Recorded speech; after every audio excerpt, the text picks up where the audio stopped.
Medina के लोग नबी पाक रसूलुल्लाह सल्लल्लाहु अलैहि वसल्लम को अपने शहर बुलाने लगे।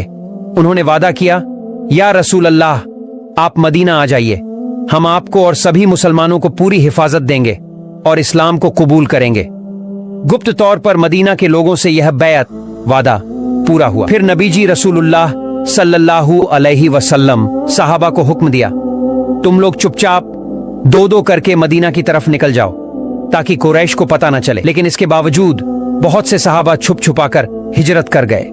अब नबी पाक रसूलुल्लाह सल्लल्लाहु अलैहि वसल्लम मदीना जाने का पक्का इरादा कर लिया। बस अल्लाह ताला के हुक्म का इंतजार था।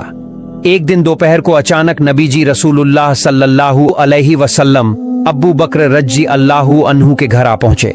नबीजी रसूलुल्लाह इस वक्त देखकर अब्बू बकर डर गए और बोले, या रसूल अल्लाह, लगता है कोई खास खबर है। नबीजी रसूलुल्लाह सल्लल्लाहु अलैहि वसल्लम ही ने फरमाया, अब्बू बकर, मुझे अल्लाह की तरफ से इजाजत मिल गई है कि मैं मक्का छोड़कर मदीना हिजरत करूं।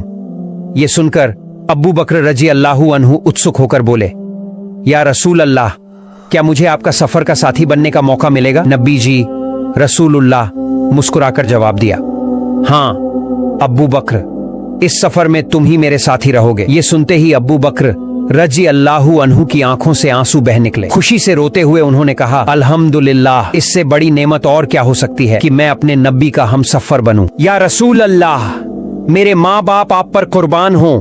जिस दिन आपने हिजरत की इच्छा जताई थी उसी दिन मैंने 2 ऊंट खरीद कर उनकी देखभाल शुरू कर दी थी। ये सुनकर नबी पाक सल्लल्लाहु अलैहि वसल्लम के चेहरे पर खुशी छा गई। वो अब्बू बकर के घर में बैठ गए और शाम का इंतजार करने लगे।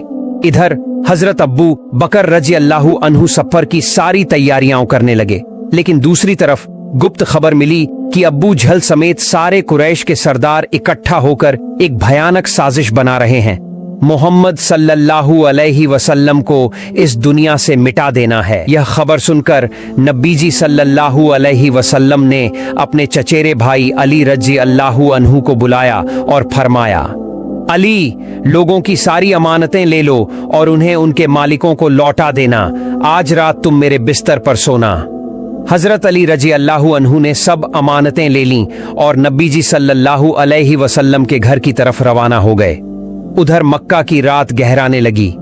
नबीजी सल्लल्लाहु अलैहि वसल्लम की आंखों से आंसू बह निकले। उन्होंने हाथ उठाकर अल्लाह से दुआ की और फिर अब्बू बकर को साथ लेकर सफर के लिए खड़े हो गए।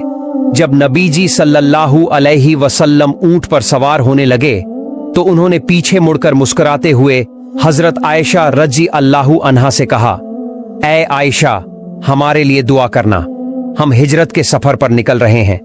इतना कहकर वो अब्बू बकर के साथ रवाना हो गए। लंबा सफर, रास्ते की मुश्किलें और दुश्मनों के खतरे झेलते हुए आखिरकार नबी पाक सल्लल्लाहु अलैहि वसल्लम और अब्बू बकर रज़ी अल्लाहु अन्हु मदीना पहुंच गए। कुछ दिन बाद ही हजरत आयशा रज़ी अल्लाहु अन्हा और उनका पूरा परिवार भी मदीना आ गया। समय बीतता रहा। एक दिन हजरत जिब्रील अलैहिस्सलाम नबीजी सल्लल्लाहु अलैहि वसल्लम के पास आए और बोले, या रसूल अल्लाह, आयशा आपकी पत्नी है, उन्हें इज्जत के साथ अपने घर ले आइए। यह कहकर जिब्रील अलैहिस्सलाम चले गए। अल्लाह की क्या कुदरत। अगले ही दिन अब्बू बकर रज़ी अल्लाहु अन्हु खुद नबीजी सल्लल्लाहु अलैहि वसल्लम के पास आए और बोले, या रसूल अल्लाह, आप अपनी पत्नी को घर क्यों नहीं ला रहे? नबीजी सल्लल्लाहु अलैहि वसल्लम थोड़ा संकोच में पड़ गए और धीरे से बोले, अब्बू बकर, मैं सोच रहा हूं, दरअसल मेरे पास अभी पूरा महर मौजूद नहीं है।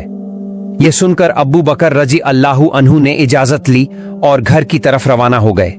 चलते चलते उनके दिल में यही ख्याल घूम रहा था, मेरी बेटी तो नबीजी सल्लल्लाहु अलैहि वसल्लम की अमानत है और महर की जिम्मेदारी भी मेरी ही है। अब्बू बकर रज़ी अल्लाहु अन्हु सोचने लगे, अगर अभी नबीजी सल्लल्लाहु अलैहि वसल्लम को खुश कर दूं तो यह कितना बेहतरीन काम होगा। यह सोचकर वो घर गए और वहां से 500 दिरहम निकाल लाए।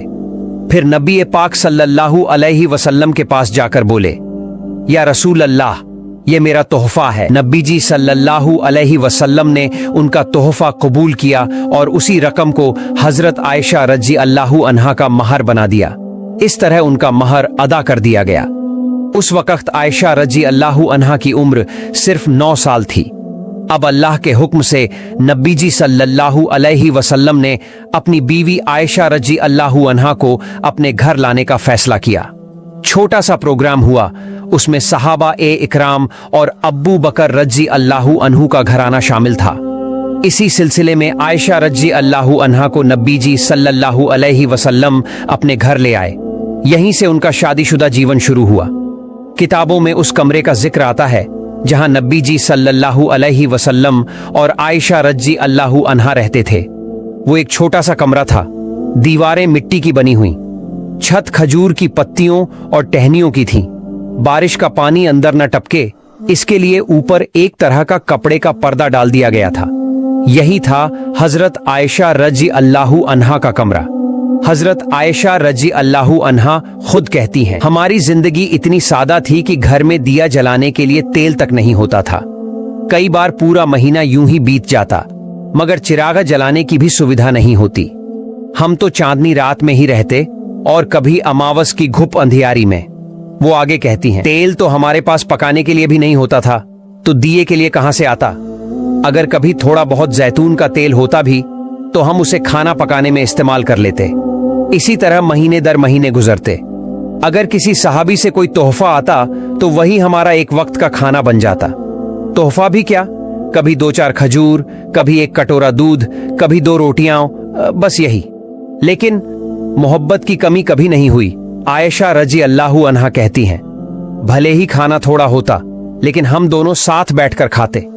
अंधेरे में जब हम खाना शुरू करते तो कई बार एक ही निवाले पर हम दोनों के हाथ एक साथ पड़ जाते। हजरत आयशा रजी अल्लाहु अन्हा कहती हैं, हम दोनों मिल बांट कर खाते थे।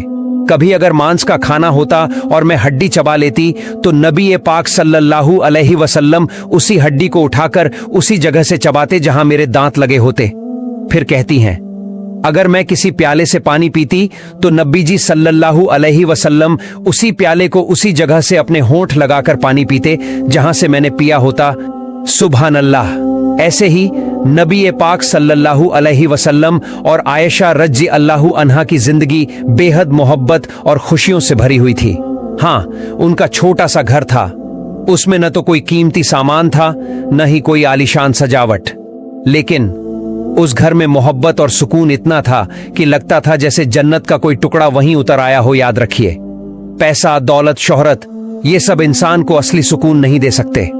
असली सुकून सिर्फ दिल का सुकून है। जिसने दिल का सुकून पा लिया उसने सारी दुनिया पा ली। या अल्लाह, हमारे हर घर में ऐसी मोहब्बत और सुकून अता फरमा। आमीन।